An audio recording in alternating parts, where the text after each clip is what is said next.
Kumar Rahul study centre पे आपका स्वागत करता हूं। तो हम लोग आते हैं, कुछ जीके का इम्पोर्टेंट क्वेश्चन देख लेते हैं। ठीक है, देखते हैं। जुड़ जाइए, जाइए और जुड़ के एक शेयर लगा दीजिए।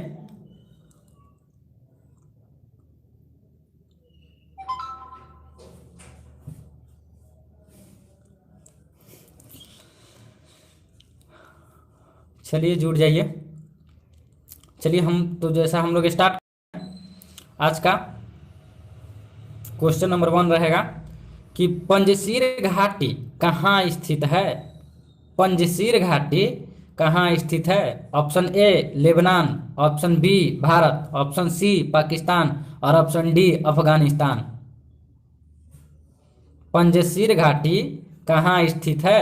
Option A Lebanon, option B Bharat, option C Pakistan और ऑप्शन डी अफगानिस्तान।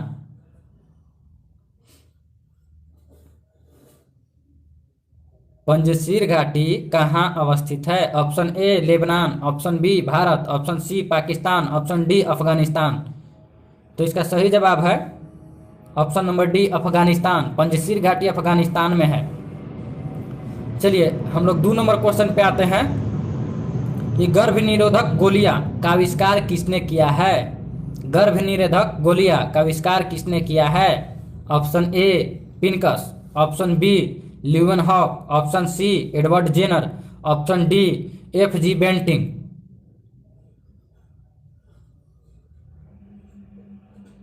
तो इसका सही जवाब है गर्भ निरोधक गोलियां का आविष्कार किसने किया है? Option A Pincus, option B Leeuwenhoek, option C Edward Jenner, option D F G. Banting. तो इसका सही जवाब ऑप्शन नंबर ए है पिनकस। गर्भ निरोधक गोलियां का आविष्कार पिनकस ने किया है।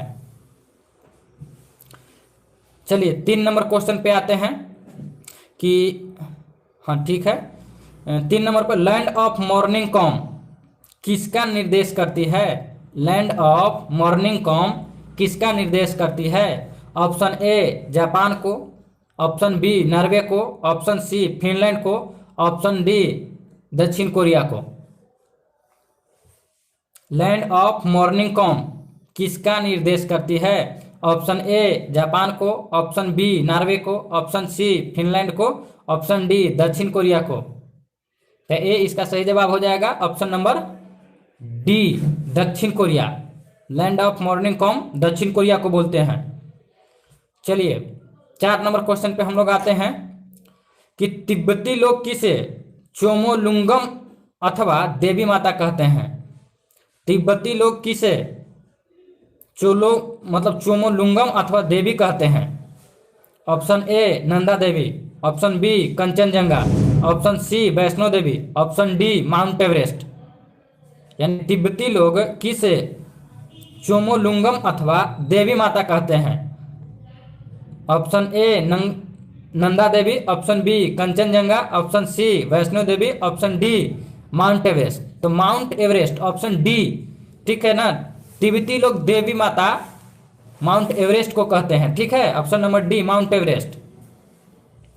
5 नंबर क्वेश्चन पे हम लोग आते हैं कि संतोष ट्रॉफी का संबंध किस खेल से है? ठीक है बाबू। 5 नंबर क्वेश्चन कि संतोष ट्रॉफी का संबंध किस खेल से है? Option A cricket, option B golf, option C football और option D basketball. Santosh trophy का संबंध किस खेल से है? Option A cricket, option B golf, option C football, option D basketball. तो इसका सही जवाब ऑप्शन नंबर सी है। संतोष ट्रॉफी फुटबॉल खेल से संबंधित है। ठीक है, ठीक है, ठीक है। हम लोग 6 नंबर क्वेश्चन पे आते हैं कि नाबार्ड क्या है? नाबार्ड क्या है? ऑप्शन ए औद्योगिक विकास बैंक है, ऑप्शन बी कृषि विकास बैंक है, ऑप्शन सी एक गुप्तचर संगठन है और ऑप्शन डी इनमें से कोई नहीं है। 2 लोग जुड़े हैं बट लाइक किन्हीं ने नहीं किया है। वीडियो अच्छा लगे तो लाइक कर दीजिएगा। चलिए अंजलि का बिल्कुल सही जवाब आया है। ठीक है ना, ऑप्शन नंबर बी ठीक है। ऑप्शन बी यानी कि नाबार्ड एक कृषि विकास बैंक है, ठीक है ना, जो कृषि के लिए लोन देता है, ठीक है ना। नाबार्ड एक कृषि विकास बैंक है जो कृषि के लिए मुख्यतः लोन देता है। चलिए हम लोग 7 नंबर क्वेश्चन पे आते हैं कि किस संवैधानिक संशोधन अधिनियम द्वारा भारत में मतदान की आयु 21 साल से घटाकर 18 साल कर दिया गया है। यानी कि किस संविधान संशोधन अधिनियम द्वारा भारत में मतदान की आयु पहले 21 साल था, अब घटाकर 18 साल कर दिया गया है। ऑप्शन ए 48वां संविधान संशोधन, ऑप्शन बी 57वां संविधान संशोधन, ऑप्शन सी 61वां संविधान संशोधन और ऑप्शन डी 63वां संविधान संशोधन।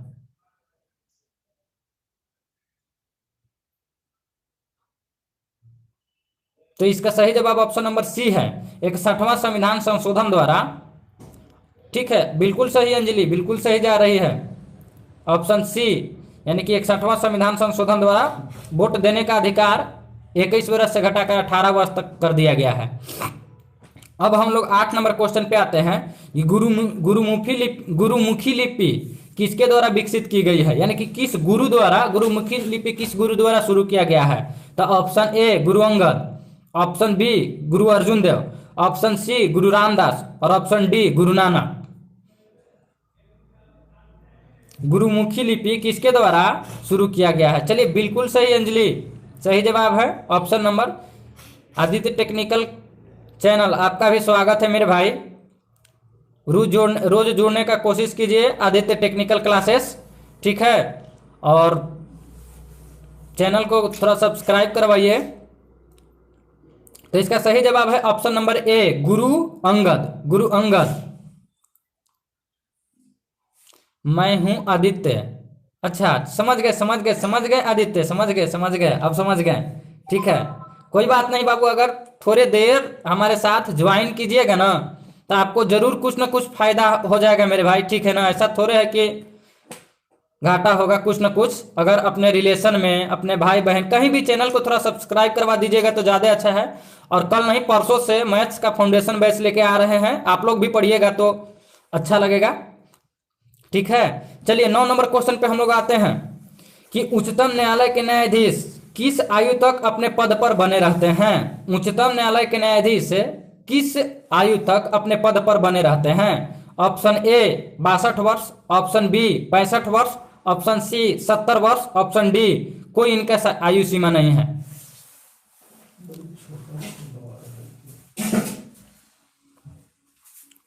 चलिए ठीक है अंजलि, बिल्कुल सही है मेरे बाबू। ऑप्शन नंबर बी इसका सही जवाब है, जो कि 65 वर्ष। 65 वर्ष बिल्कुल सही जवाब है, ठीक है। चलिए हम लोग अब आते हैं 10 नंबर क्वेश्चन पर कि भीषण सर्दी में ठंडे देशों में पानी की पाइप क्यों फट जाती है। भीषण सर्दी में ठंडे देशों में पानी की पाइप क्यों फट जाती है। तो ऑप्शन ए क्योंकि जमने पर पानी फैलता है, ऑप्शन बी पानी की पाइपें में संकुचन के कारण, ऑप्शन सी उच्च वायुमंडलीय दाब के कारण और ऑप्शन डी उपयुक्त सभी। उपयुक्त सभी यानी कि ठंडा के दिनों में जो पाइप होता ना है पानी वाली क्यों फट जाती है। ऑप्शन ए क्योंकि जमने पर पानी फैलता है, ऑप्शन बी पानी की पाइप के संकुचन के कारण, ऑप्शन सी उच्च वायुमंडलीय दाब के कारण, ऑप्शन डी उपयुक्त सभी। तो इसका सही जवाब ऑप्शन नंबर ए होता है, ठीक है ना, क्योंकि पानी जो है ना जमने पर फैलता है इसलिए पाइप फट जाता है। पाइप तो उतना ही रहता है लेकिन पानी जो जमता है तो फैलता है तो पाइप फट जाती है, ठीक है। 11 नंबर क्वेश्चन पे आते हैं कि अशुद्ध कपूर को शुद्ध किया जाता है किसके द्वारा। अशुद्ध कपूर को शुद्ध किया जाता है किसके द्वारा। ऑप्शन ए ऊर्ध्वपातन द्वारा, ऑप्शन बी प्रभाजी क्रिस्टलन द्वारा, ऑप्शन सी प्रभाजी आसवन द्वारा, ऑप्शन डी भापीय आसवन द्वारा, यानी भापीय आसवन द्वारा। बताइए, अशुद्ध कपूर को शुद्ध किया जाता है ऑप्शन ए ऊर्ध्वपातन द्वारा, ऑप्शन बी प्रभाजी क्रिस्टलन द्वारा, ऑप्शन सी प्रभाजी आसवन द्वारा, ऑप्शन डी भापीय आसवन द्वारा। चलिए अंजलि बिल्कुल सही है बाबू, सही रास्ते सही ट्रैक पे हो एकदम। ऑप्शन ए इसका सही जवाब है, ऊर्ध्वपातन द्वारा अशुद्ध कपूर को शुद्ध किया जाता है। चलिए 12 नंबर क्वेश्चन पे हम लोग आते हैं कि किस मुगल सम्राट ने सैयद भाइयों को गिराया। किस मुगल सम्राट ने सैयद भाइयों को गिराया? Option A Rafi ud Daula, option B Shahjahan द्वितीय, ऑप्शन सी मोहम्मद शाह और ऑप्शन डी बहादुर शाह। किस मुगल सम्राट ने सैयद भाइयों को गिराया? Option A Rafi ud Daula, option B Shahjahan, option C Mohammad Shah और ऑप्शन डी बहादुर शाह। बिल्कुल सही अंजलि, बिल्कुल सही है। ऑप्शन नंबर सी सही जवाब है, मोहम्मद शाह। ठीक है ना, सैयद भाइयों को मोहम्मद शाह ने गिराया था। हम लोग आते हैं अगला क्वेश्चन पे, आते हैं नेक्स्ट पे कि निम्नलिखित में से कौन सा अंतिम मुगल सम्राट था? ठीक है, निम्नलिखित में से कौन सा अंतिम मुगल सम्राट था? ऑप्शन ए बहादुर शाह द्वितीय, ऑप्शन बी अकबर द्वितीय, ऑप्शन सी आलमगीर द्वितीय, ऑप्शन डी शाह आलम प्रथम।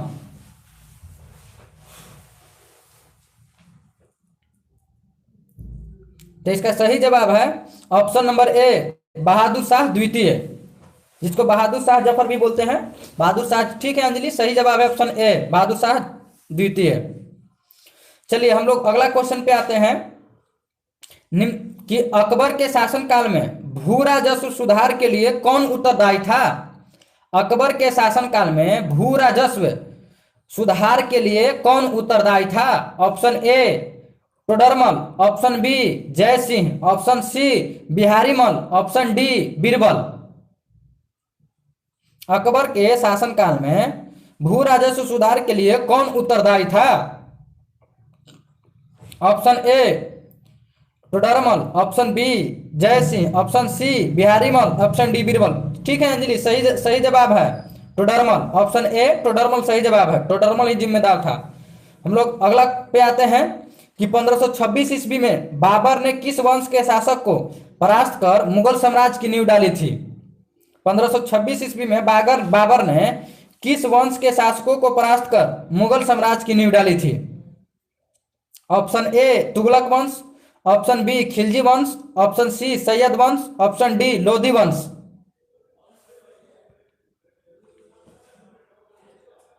तो इसका सही जवाब है ऑप्शन नंबर डी लोधी वंश।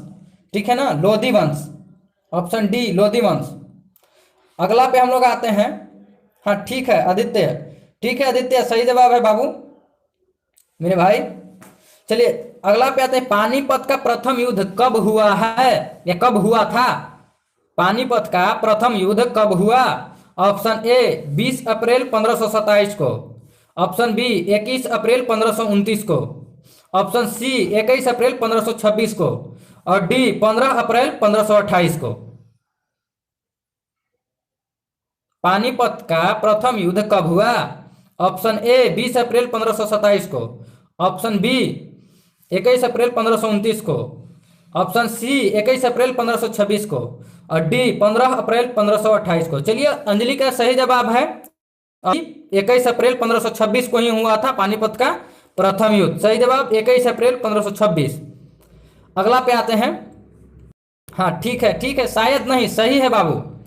बोलिएगा बाबर ने प्रसिद्ध तुगलमा नीति का प्रयोग सर्वप्रथम किस युद्ध में किया था? बाबर ने प्रसिद्ध तुगलमा नीति का प्रयोग सर्वप्रथम किस युद्ध में किया था? ऑप्शन ए पानीपत के प्रथम युद्ध, ऑप्शन बी घाघरा के युद्ध, ऑप्शन सी खानवा के युद्ध, ऑप्शन डी इनमें से कोई नहीं। बाबर ने प्रसिद्ध तुगलमा नीति का प्रयोग सर्वप्रथम किस युद्ध में किया? ऑप्शन ए पानीपत के प्रथम युद्ध, ऑप्शन बी घाघरा के युद्ध, ऑप्शन सी खानवा के युद्ध, ऑप्शन डी इनमें से कोई नहीं। इसका सही ऑप्शन जवाब है ऑप्शन नंबर ए पानीपत के प्रथम युद्ध में, पानीपत के प्रथम युद्ध में। चलिए हम लोग अगला पे आते हैं, मुगल प्रशासन व्यवस्था में मनसबदारी प्रणाली को किसने प्रारंभ किया? मुगल प्रशासन व्यवस्था में मनसबदारी प्रथा को किसने प्रारंभ किया? मुगल प्रशासन व्यवस्था में मनसबदारी प्रणाली को किसने प्रारंभ किया? Option A Akbar, option B Jahangir, option C Babur, option D Shahjahan. Option A Akbar, option B Jahangir, option C Babur, option D Shahjahan.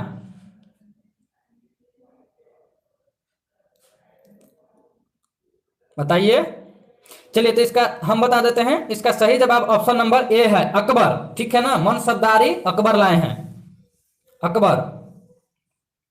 चलिए अगला क्वेश्चन पे हम लोग आते हैं कि गुजरात विजय की यादगार में, गुजरात विजय के यादगार में अकबर ने किसका निर्माण करवाया था। यानी कि जब गुजरात जीत लिया था तो अकबर किस चीज का निर्माण करवाया था।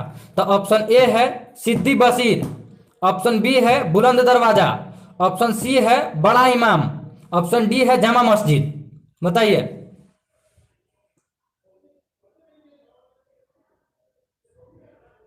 तो इसका सही जवाब है ऑप्शन नंबर बी बुलंद दरवाजा। जब गुजरात जीता था अकबर तो उसकी यादगार में बुलंद दरवाजा बनवाया था। ठीक है अंजलि, बिल्कुल सही है, बी ऑप्शन बुलंद दरवाजा बनवाए थे। चलिए हम लोग अगला क्वेश्चन पे आते हैं कि आईने ए अकबरी एक महान ऐतिहासिक कृति निम्न में से किसके द्वारा लिखा गया था। आईने ए अकबरी एक महान ऐतिहासिक कृति ये किसके द्वारा लिखा गया था। Option A Firoz Shah, option B Abdul Rashid, option C Abul Fazl और ऑप्शन डी अमीर खुसरो। यानी यूं कह सकते हैं शॉर्ट लैंग्वेज में कि आईने ए अकबरी के लेखक कौन हैं।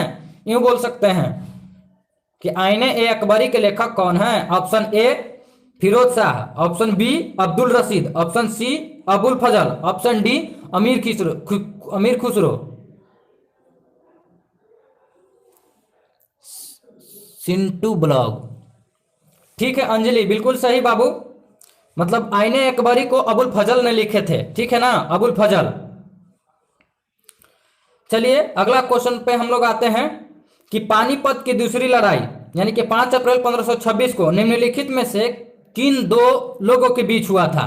पानीपत के दूसरी लड़ाई किन दो लोगों के बीच में हुआ था। राकेश। ठीक है राकेश जी, बताइएगा। ऑप्शन ए सिकंदर और आदिल शाह, ऑप्शन बी अकबर और हेमू, ऑप्शन सी राजपूत और मुगल, ऑप्शन डी बाबर और इब्राहिम लोदी। हाँ ठीक है। सब लोग देखिए मेरे भाई, आगे बढ़ना है तो पढ़ना ही होगा। ठीक है ना, इसके सिवा स्टूडेंट के लिए कोई दूसरा चारा ही नहीं है। ठीक है ना, अगर जीवन में आगे बढ़ना है तो पढ़ना ही होगा। और इसी को लेकर आप लोग के लिए ही बहुत लोग फोन किए तो मैथ्स का फाउंडेशन बैच, मैथ्स और रीजनिंग का फाउंडेशन बैच कल नहीं परसों से बोर्ड पे, प्रॉपर बोर्ड पे कोई कैमरा नहीं हिलेगा, कोई लाइव मतलब ऐसे चेहरा दिख के नहीं, पूरा बोर्ड पे फाउंडेशन क्लास परसों से स्टार्ट कर रहे हैं। कल अपने सब लोग जाके अपना एक कॉपी और 2 कलम खरीद लीजिएगा और अपने घर में बैठे रजाई में ही केवल बैठ के मोबाइल लगा लीजिएगा, मोबाइल लगा के और देखते रहिएगा। ठीक है ना। चलिए तो इसका सही जवाब है पानीपत की दूसरी लड़ाई अकबर और हेमू के बीच में हुआ था। ठीक है ना, अकबर और हेमू के बीच में हुआ था। चलिए तो हमारा अगला क्वेश्चन है कि शेर शाह की महानता का घोतक क्या है। शेर शाह के महानता का घोतक क्या है। तो ऑप्शन ए है श्रेष्ठ सैन्य नेतृत्व, ऑप्शन बी है प्रशासनिक सुधार, ऑप्शन सी है धार्मिक संहिता और ऑप्शन डी इनमें से कोई नहीं। शेर शाह की महानता का घोतक क्या है। ऑप्शन ए श्रेष्ठ सैन्य नेतृत्व, ऑप्शन बी प्रशासनिक सुधार, ऑप्शन सी धार्मिक संहिता और ऑप्शन डी इनमें से कोई नहीं। भैया प्रणाम। ठीक है, आप ही को बोल रहे हैं सिंटू भैया। चलिए तो इसका सही जवाब ऑप्शन नंबर बी होगा। शेर शाह को महान होने का सबसे बड़ा जो रीजन था कि ये प्रशासनिक सुधार किए थे। ठीक है ना, प्रशासनिक सुधार किए थे, तो हमारा इस टाइप से ऑप्शन नंबर बी जाएगा कि प्रशासन। ठीक है ना। और आज का लास्ट क्वेश्चन हम ले रहे हैं क्योंकि आज हमने किसी कारणवश कुछ काम में लग गए थे, इसीलिए कम क्वेश्चन को कलेक्ट कर पाए हैं, क्योंकि करंट का भी क्वेश्चन सेट करना होता है ना। ठीक है, लास्ट क्वेश्चन पे हम लोग आते हैं कि हुमायूंनामा किसने लिखा था। ठीक है, हुमायूंनामा किसने लिखा था। ऑप्शन ए रोशन आरा बेगम ने, ऑप्शन बी मुमताज महल ने, option C Gulbadan Begum, option D Jahan Ara Begum. यानी कि हुमायूंनामा किसने लिखा है। Option A Roshan Ara Begum, option B Mumtaz Mahal, option C Gulbadan बेगम और ऑप्शन डी जहां आरा बेगम। हुमायूंनामा के लेखक का नाम बताइएगा। ठीक है अंजलि, सही जवाब है। तो हुमायूंनामा का लेखक है, हुमायूंनामा का लेखक गुलबदन बेगम है, ऑप्शन सी। ठीक है ना, ऑप्शन सी, हुमायूंनामा के लेखक गुलबदन बेगम है। ठीक है ना। इसी के साथ आज का क्लास को यहीं पे खत्म कर रहे हैं। हाँ, गुलबदन बेगम ही होगा अंजलि, सही लिख रही हैं आप, सही जवाब है आपका। और मैथ्स अंजलि या सभी लोग जितने भी लोग हैं, परसों से मैथ्स के लिए जो टाइम बताए हैं, कल कम्युनिटी पोस्ट भी हो ही जाएगा। ठीक है ना। तो अच्छा ठीक है, रोज मजा आएगा, काहे के लिए हड़बड़ा रही हैं? अभी तो शुरुआत किए हैं, अभी तो स्टार्ट किए हैं, अभी दूर तक जाना है हमें। ठीक है ना। तो हम लोग मतलब मतलब परसों से हम लोग मैथ्स और रीजनिंग का एक ऐसा क्लास स्टार्ट करेंगे, मैथ्स और रीजनिंग का एक ऐसा क्लास स्टार्ट करेंगे ना कि ऐसा प्रतीत हम कुछ जानते हैं ना, आप कुछ जानते हैं। ठीक है ना, बिल्कुल जीरो से, जिनको एकदम जीरो से पढ़ना है, जीरो से लेकर टॉप लेवल तक। ठीक है ना, एक ही क्लास में सबको मैथ्स का कंपटीशन का, जनरल कंपटीशन का बाबू, मतलब मैथ्स का क्लास जिसमें एसएससी, मुख्यतः एसएससी रेलवे, ठीक ना, और अदर जो एनी स्टेट एग्जाम होता है, जैसे कोर्ट वाला एग्जाम हो गया या कोई भी एग्जाम हो गया जिसके लिए लगभग लगभग सबका सिलेबस सेम ही मैथ्स रीजनिंग का होता है, तो मैथ्स और रीजनिंग का परसों से, ठीक है ना, परसों से स्टार्ट करेंगे। ठीक है ना।